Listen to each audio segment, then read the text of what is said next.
Everybody, this is episode 2. We are going to be talking about one of the exercises that you should have seen in your packet. It's called 8s. This is the first one that we're always going to play, that we're always going to warm up with. So go ahead and get that out if you don't have it in front of you.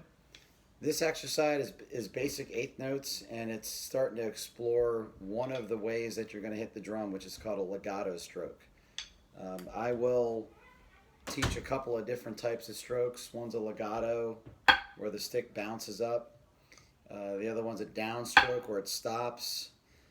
The other one's called an upstroke, where it comes up and it kind of just stays up because there's really no other place to put the stick. So we'll talk about that in future episodes. But this one's just going to be about legatos. Quick review of episode 1, which was the technique. You're going to take the stick, put it in your hand like that. Wrap that pinky around, get the other fingers around it, and pinch your fulcrum a little bit harder, but this is generally not holding very hard. It's just kind of a light hold and a little bit more pressure for the fulcrum. Your left hand, stick it out like this, put 4 inches out, put an angle on it, put those 2 fingers on, put the other 2 on top, put the thumb on top, and there's your left hand, okay? So again, just talking snare drum for today.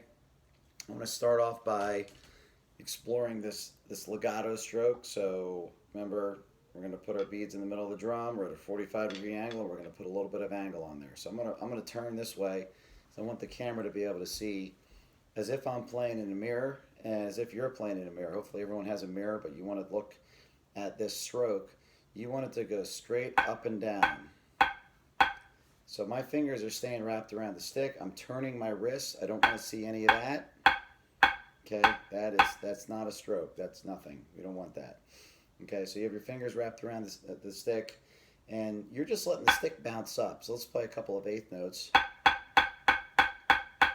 It's mostly a wrist turn. You can see my arm moving just a little bit.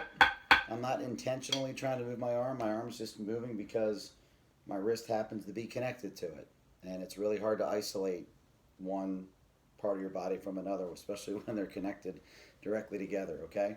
So you are letting that stick come up. I don't want to see down, down, down. That's not right. It's just letting the stick fluidly come up. If you're looking at it from the side, the stick doesn't stop at all, okay? It should be effortless. It should be easy. Part of the beautiful things about this stroke is you don't have to exert any energy to get the stick back up here. There's enough bounce that you're taking advantage of it, and you're letting the stick come up. You're not, your wrist is just turning along for the ride. In some ways, the stick is even helping your wrist turn up. And when you initiate the stroke, the bead should move first. That's what causes the angle or the turn, okay? You don't start like this. You don't whip it up. It's just a turn. That's the first. Now, if your arm moves a little bit, fine, but it's just a little bit of a turn. Same concept with the left hand. So you're set like this. This one's a little more tricky. You're probably going to have to work on because your stick wants to turn out like that because you just want to turn your wrist. Well, if you look at the geometry of that, it's going to turn out.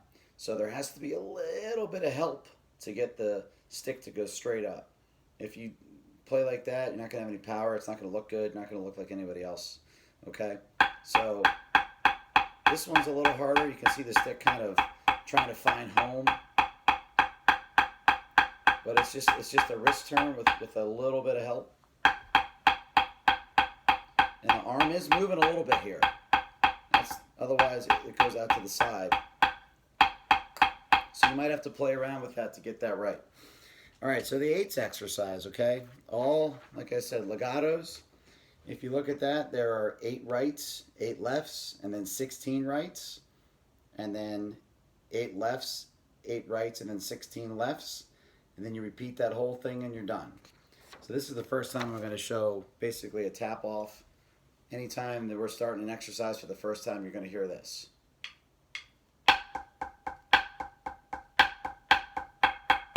And then you'd start the exercise. In the drumline world, you might see this sign some way halfway through the exercise. That means it's the last time. And then when you're done, your stick's coming in on 2. And if you're starting up, Your sticks actually go out. Dup, dup, dup, dup, dup, dup, dup, dup, dup, dup, dup, dup, dup. Sticks come out on 3, and I'll do another episode where I'll talk about the sticks in and sticks out. But this is just to get the first exercise out there. So let's play it one time through. I'll do it with the tap off. So you start with your sticks in and come out on 3 of the second measure. Out, go.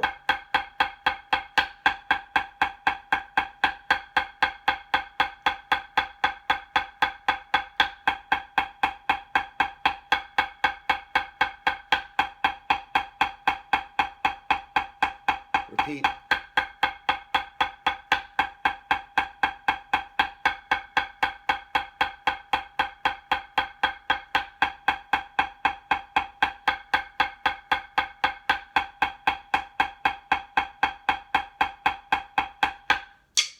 Okay? All right, couple things to talk about there. You probably noticed lots of legatos, but what happens during the transition? 1, 2, 3, 4, 5, 6, 7, 8. It's a downstroke. You can't let the stick bounce back up. The last note before you transition to the next hand has to be a downstroke. All right? You would never do 1, 2, 3, 4, 5, 6, 7. No, it just wouldn't look right, okay? So it's got to be a downstroke so that your next hand can start. 2, 3, 4, 5, 6, 7, 8.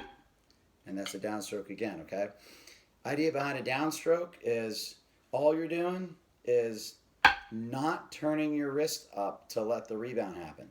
You don't squeeze. You don't do anything crazy. All you do is let the stick come down. You can even see in the video, the stick even initially comes up a little bit, maybe wiggles. All you're doing is keeping your fingers wrapped around the stick, nice and easy, and not turning your wrist up. That's how you do a downstroke. You can't have any tension there, or else you can't do things like play accent tap and things like that we'll talk about in future episodes. Same thing like this. You use your fingers on the left hand to cradle the stick, and you just don't turn it back up. 1, 2, 3, 4, 5, 6, 7, 8, downstroke. 1, 2, 3, 4, 5, 6, 7, 8, downstroke. Okay? So I think that's it for this. I look forward to your comments. If you got any questions, I look forward to seeing those, and I'll see you guys in a future episode. So keep practicing and work on this, and we're going to get more and more complex as we go. Have a good one.